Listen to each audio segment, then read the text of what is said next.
Hello, Sagittarius, Sun, Moon Rising, and Venus signs. Kamusta kayo? Sana po nasa mabuti kayong kalagayan. Welcome back po sa Star Tarot.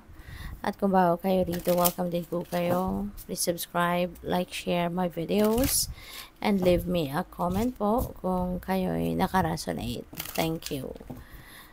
So, tingnan natin kung ano mga mensahe po ninyo for today. We have the Wheel of Fortune, Sagittarius. Napakaswerte ninyo. Napakaganda. Nandito na sa inyong mga kamay ang swerte. Iikot na yung wheel ng buhay, yung gulong ng buhay, no? For the better. Mababago na yung swerte ninyo, no? Kung dati medyo mabigat ang pinagdadaanan ninyo, medyo siguro masasabi ninyong unfortunate kayo, but now things are going to change, no? The wheel is going to turn in your favor na sa ngayon kasi swertehin na kayo. There is good luck and good fortune on your side at magbabago ang buhay ninyo. There is going to be a major change in your life. Maaaring sa iba't ibang parte yan ng buhay ninyo, no? O pwedeng yung buhay ninyo talaga kabuuan ito, pwedeng mabago, no? But this is a change for the better. At may mga swerteng paparating, lalo na pagdating sa pera, no? Kung kayo'y tumataya din, sa mga game of chance, there is also a chance for you to win, no? Mananalo din kayo, Sagittarius.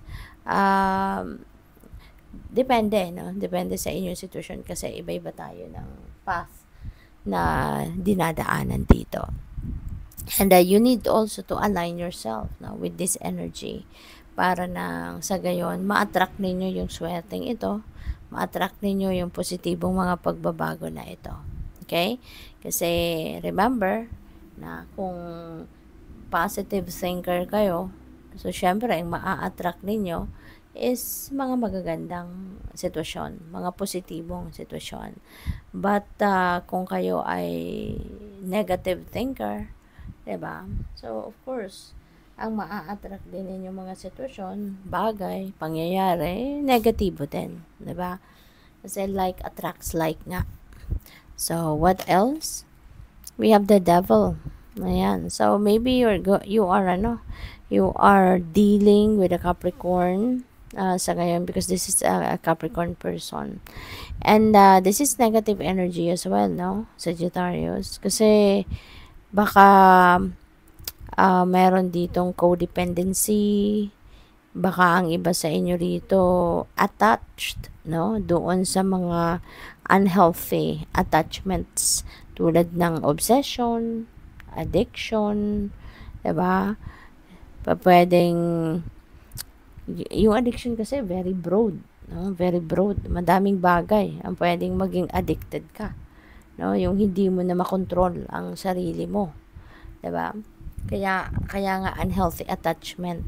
So pwedeng addicted kayo sa tao, sa love, sa yung obsessed kayo sa isang tao, pwedeng ganun.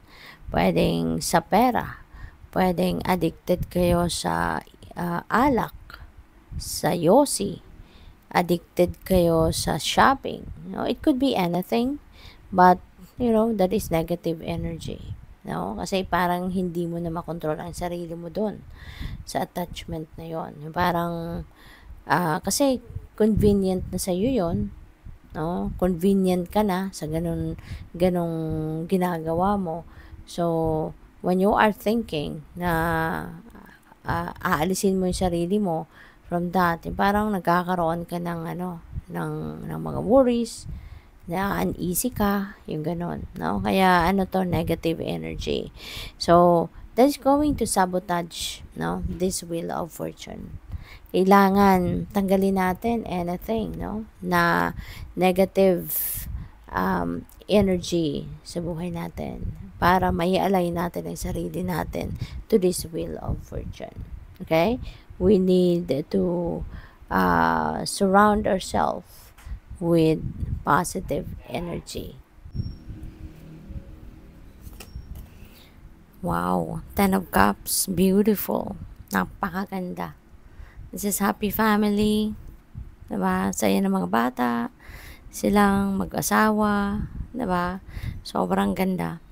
So, this is domestic bliss, domestic happiness, diba? At ano ito parang may content, ano tawag dito? Contented, no? Ng pakiramdam ng lahat sa pamilya. Contented ang pakiramdam ninyo. Maybe lahat ng kailangan ninyo nandiyan na. Lahat ng mga wishes siguro ninyo maaring nakuha nyo na. Everything that you need, maybe nandiyan na rin, nakuha nyo na.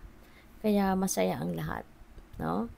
Magandang nagsasama ang mag-asawa, mga anak, walang away. Siguro kung ano yung needs kasi and wants ninyo, no? Nakukuha nyo na yan, nai-enjoy nyo na, kaya masaya. Masaya ang bawat isa, masaya ang samahan. So, that's great. So, tignan natin kung ano pa mga mensahe para sa inyo, Sagittarius. You have abundance. Wow. Kaya siguro kayo, 'di ba, masaya because you are abundant, no? Wala nang kakulangan sa mga material na bagay, sa pera, everything that you need, everything that you may want, maaaring nandiyan na, no? Or pwede rin na yung abundance na to pwedeng paparating pa lang, since we have Wheel of Fortune, so there is abundance, there's prosperity, 'di ba? Giginhawa na kayo sa buhay, lalo na pagdating sa kaperahang aspeto, no? So talagang this is a period na kayo filled with blessings, no? Material success and financial success. Meditation, you may need to do this para nang sa gayon mapag-isipan mo ang sitwasyon mo rito sa devil energy. Maybe this is the time na kailangan mo magnilay-nilay, kailangan mo na magmuni-muni, so that you'd be able to figure out, 'di ba? Kung ano yung kailangan mong gawin sa sarili mo, So, what else? We have expansion. Ayan. So, this could be, papunta kayo sa pag-asenso, papunta kayo sa pag-grow. 'Di ba? Yung growth, siguro dito, yung isa sa mga gusto ninyo ding pag-focusan sa buhay ninyo at this time. 'Di ba? Papunta kayo sa pag-asenso. Papunta na kayo sa papaganda ng buhay, yung ganon, no? So, tingnan natin kung ano pa ang ganap.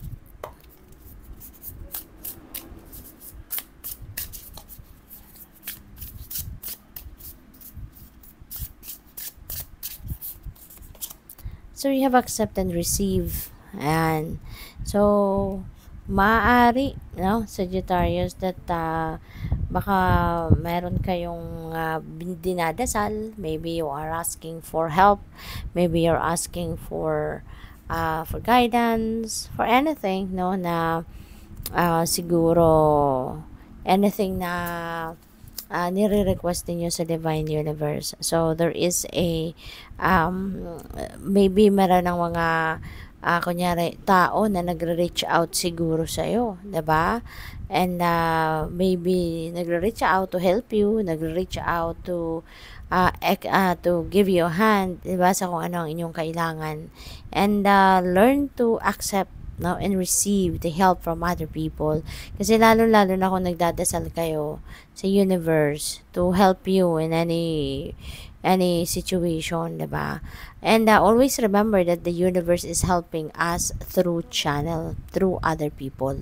Gumagamit ang universe, ng ibang tao para maghatid ng tulong sa atin. So, kaya learn to accept, and receive help from other people. Kasi baka nandiyan na yung pinagdadasal ninyo, yung tulong na hinihingi ninyo, 'di ba? Baka nandiyan na at yung taong ito nakakatok sa buhay ninyo na nag-o-offer ng tulong could be the one, 'di ba? na maghahatid ng relief, 'di ba, sa hirap, no, or sa discomfort na nararanasan ninyo. Celebrate your wins, ayan. So, meron ditong panalo, merong success, merong siguro baka mananalo kayo sa mga game of chance. We have Wheel of Fortune din, 'di ba? So, baka meron ditong mga laro, no, na sinasalihan kayo. Meron dito mga game of chance na tinatayaan ninyo. Pwedeng nandoon yung panalo ninyo, or po pwedeng panalo ninyo ito sa pagharap sa hamon ng buhay, pagharap sa problema, 'di ba? Tulad nito, baka one day you will be able to come out, no, of the situation. You will be able to break away from that devil energy, and that is your win, no. Maaari din na yung win na to could be tagumpay ninyo sa trabaho, sa task, sa kung ano man ang ginagawa ninyo, project, maaaring ganon, ano, maaaring yan ay mapagtatagumpayan ninyo. So, yun, you deserve to celebrate your wins. Okay? Kaya huwag kayo magdalawang isip na magsaya. Change maker, make waves. Ayan. So, mayroong pagbabago na gagawin kayo. You're going to create some change in your life, no? At babaguhin mo ngayon ang inyong sitwasyon. So, kung ano man yan, kung ano mang bagay yan, or ano mang area of life yan, po pwede, no, na yung pagbabagong ito could be your parang trophy din ninyo, na magtatagumpay kayo na baguhin ang inyong sitwasyon for the better. So, good luck. Thank you for watching. Love and light. Namaste.